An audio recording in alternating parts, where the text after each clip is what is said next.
नमस्कार, बहुत स्वागत है आप सभी का टोटल टीवी में और मैं हूं आपके साथ जया पाल। चलिए शुरुआत करेंगे, रुक करेंगे इस वक्त की तमाम बड़ी और अहम खबरों की ओर, जहां मुख्यमंत्री अरविंद केजरीवाल की अंतरिम जमानत पर फैसला आज आएगा। राउज एवेन्यू कोर्ट में याचिका पर फैसला सुनाएगा और केजरीवाल ने मेडिकल ग्राउंड पर जमानत मांगी है। तो वहीं शराब नीति मामले में सीएम केजरीवाल अभी भी न्यायिक हिरासत में है। बड़ी अपडेट आप तक पहुंचा रहे हैं, जहां आपको बताते चले दिल्ली के मुख्यमंत्री अरविंद केजरीवाल को 10 मई को अंतरिम जमानत चुनाव प्रचार के लिए दी गई थी, जो कि 1 जून तक रही और 2 जून को उनको सरेंडर करना था और सरेंडर कर दिया। फिलहाल अरविंद केजरीवाल की तरफ से अपनी जमानत याचिका को 7 दिन एक्सटेंड करने की बात कही गई थी। उसको लेकर सुप्रीम कोर्ट में भी अर्जी दाखिल की थी अरविंद केजरीवाल ने, लेकिन सुप्रीम कोर्ट की तरफ से अर्जी खारिज कर दी गई और इसके साथ ही राउज एवेन्यू कोर्ट में अरविंद केजरीवाल ने जब याचिका डाली तो वहां पर जो सुनवाई है आज की जाएगी और फैसला सुरक्षित रख लिया गया था।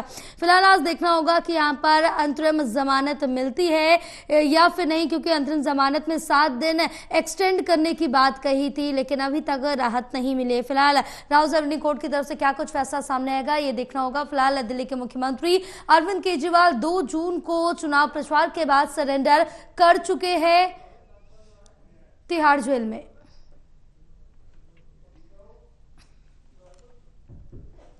तो इस वक्त की बड़ी अपडेट आप तक पहुंचा रहे हैं, जहां अंतरिम जमानत पर आज फैसला सामने आएगा कि राउज एवेन्यू कोर्ट की तरफ से क्या कुछ फैसला रहता है। इस वक्त की ये बड़ी अपडेट आप तक पहुंचा रहे हैं, जहां आपको बताते चले कि दिल्ली के मुख्यमंत्री अरविंद केजरीवाल की तरफ से जमानत याचिका पर एक्सटेंशन मांगा गया था, लेकिन सुप्रीम कोर्ट की तरफ से राहत नहीं मिली, क्योंकि कई उनकी तरफ से रिपोर्ट जो थी वो पेश की गई थी मेडिकल लेवल पर। यहाँ पर एक्सटेंशन मांगा था 7 दिनों का अंतरिम जमानत पर। हमारे साथ हमारे सहयोगी देवेश कुमार जुड़े हुए हैं और ज्यादा जानकारी लेंगे। देवेश, क्या कुछ अपडेट मिल पा रही, क्योंकि जिस तरह से देखें कि 1 जून को दिल्ली के मुख्यमंत्री अरविंद केजरीवाल को जो अंतरिम जमानत मिली थी वो समाप्त हो चुकी है, 2 जून को सरेंडर कर चुके, लेकिन इसको लेकर मेडिकल लेवल पर उन्होंने 7 दिन कहा था कि एक्सटेंड कर दी जाए उनकी तरफ से जो उनकी अंतरिम जमानत है, लेकिन सुप्रीम कोर्ट की तरफ से नहीं की गई। अब राउज एवेन्यू कोर्ट का आज फैसला आएगा।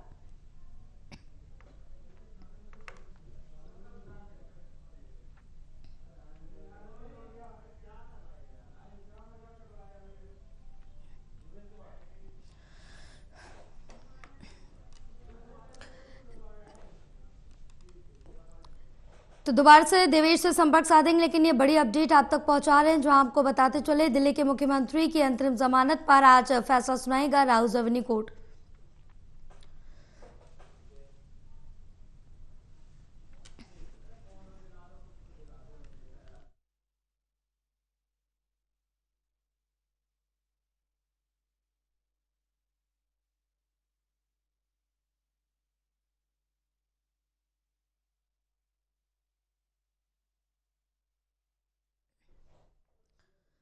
तो बड़ी अपडेट आप तक पहुंचा रहे हैं, जहां दिल्ली के मुख्यमंत्री अरविंद केजरीवाल की अंतरिम जमानत पर आज राउज एवेन्यू कोर्ट फैसला सुनाएगा, क्योंकि 1 जून को उनकी अंतरिम जमानत समाप्त हो चुकी है और 2 जून को उनकी तरफ से सरेंडर कर दिया गया था। चुनाव प्रचार के लिए अरविंद केजरीवाल को 21 दिनों की अंतरिम जमानत दी गई थी और 21 दिन की अंतरिम जमानत पर चल रहे थे दिल्ली के मुख्यमंत्री अरविंद केजरीवाल। फिलहाल आपको बताते चले कि आज राउज एवेन्यू कोर्ट में सुनवाई होगी और इस पर फैसला सामने आएगा। हमारे साथ हमारे सहयोगी देवेश जुड़े हुए हैं और ज्यादा जानकारी लेंगे। देवेश, क्या कुछ अपडेट मिल पा रही है, जहां आज राउज एवेन्यू कोर्ट की तरफ से मुख्यमंत्री अरविंद केजरीवाल की जो अंतरिम जमानत थी उसको एक्सटेंड करने की जो याचिका डाली गई थी उस पर आज फैसला सुनाएगा?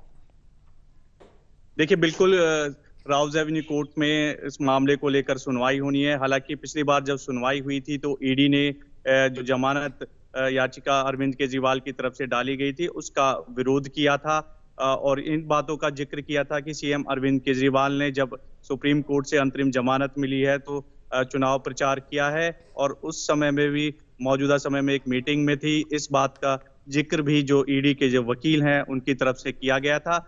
हालांकि आज इस पूरे मामले को लेकर जो है राउज एवेन्यू कोर्ट अपना फैसला सुनाएगा, क्योंकि फैसला पिछली सुनवाई के दौरान सुरक्षित रख लिया था और मांग की गई थी कि मेडिकल आधार पर उनको अंतरिम जमानत मिलनी चाहिए। 7 दिन की जो है अंतरिम जमानत बढ़ाने की मांग की गई थी। सुप्रीम कोर्ट पहुंचे थे लेकिन वहां से कोई राहत नहीं मिली। इसके बाद निचली अदालत में जो याचिका है वो डाली गई थी अब ऐसे में उस पूरे मामले को लेकर राउज एवेन्यू कोर्ट में सुनवाई हुई थी। सुनवाई के बाद जो कोर्ट है उसने फैसला सुरक्षित रख लिया था। तो आज जो फैसला है वो राउज एवेन्यू कोर्ट सुनाने वाला है। देखना होगा कि सीएम अरविंद केजरीवाल को क्या 7 दिन की, क्योंकि अभी न्यायिक हिरासत में है, तिहाड़ जेल में बंद है क्योंकि सरेंडर कर दिया था, उनको राहत मिल पाती है या फिर जो मुश्किलें हैं वो बरकरार रहेगी। जी बिल्कुल, देखना होगा कि आज राहत मिलेगी या फिर नहीं, क्योंकि अंतरिम जमानत 7 दिन की मांग की गई थी कि उसको एक्सटेंड किया जाए।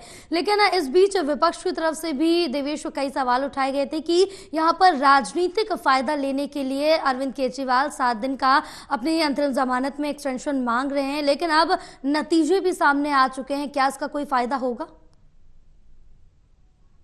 देखिए, नतीजों की अलग है। मेडिकल जो आधार पर जमानत मांगी गई थी, जी। जो लोकसभा के जो नतीजे हैं वो आ चुके हैं, लेकिन क्योंकि मेडिकल आधार पर लगातार सुप्रीम कोर्ट का रुख किया गया था सीएम अरविंद केजरीवाल की तरफ से, वहां से राहत नहीं मिली। कहा गया कि आप निचली अदालत जाइए जमानत के लिए, क्योंकि जब पिछली बार सुनवाई हुई थी तो कोर्ट ने सीधा कहा था कि आप जमानत के लिए निचली अदालत जा सकते हैं। तो ऐसे में अरविंद केजरीवाल ने निचली अदालत का रुख किया था, निचली अदालत में पहुंचे थे और वहां दरवाजा खटखटाया था राहत के लिए। जब सुनवाई हुई इस पूरे मामले को लेकर तो ईडी ने इसका पुरजोर तरीके से विरोध किया और कहा कि 21 दिन की अंतरिम जमानत जो है सुप्रीम कोर्ट से सीएम अरविंद केजरीवाल को मिली थी, क्योंकि चुनाव प्रचार उनको करना था, वो राहत मिल चुकी है। अब ऐसे में इन दिनों उन्होंने अपना चुनाव प्रचार किया और अब वो मेडिकल आधार पर और 7 दिन की अंतरिम जमानत बढ़ाने की मांग कर रहे हैं। तो इसको जायज नहीं माना है ईडी ने और इसका पुरजोर तरीके से विरोध किया। कहा कि जब सुनवाई कोर्ट में हो रही थी, राउज एवेन्यू कोर्ट में, तो वहां का भी एक वीडियो जो है, जो ईडी के वकील है उन्होंने दिखाया कि इस समय भी जो सीएम अरविंद केजरीवाल है वो फिलहाल एक मीटिंग में मौजूद है। तो सेहत का हवाला देकर अंतरिम जमानत की जो मांग है वो उनकी सही नहीं है। अब ऐसे में दोनों तरफ की जो दलीलें थी कोर्ट ने वो सुनी थी और जो फैसला था वो सुरक्षित रख लिया था। अब आज जो है 5 जून है और ऐसे में फैसला देना है कोर्ट को, तो राउज एवेन्यू कोर्ट आज फैसला सुनाएगा। अब देखना होगा कि अरविंद केजरीवाल को राहत मिल पाती है या फिर उनकी जो मुश्किलें बरकरार है वो आगे भी जारी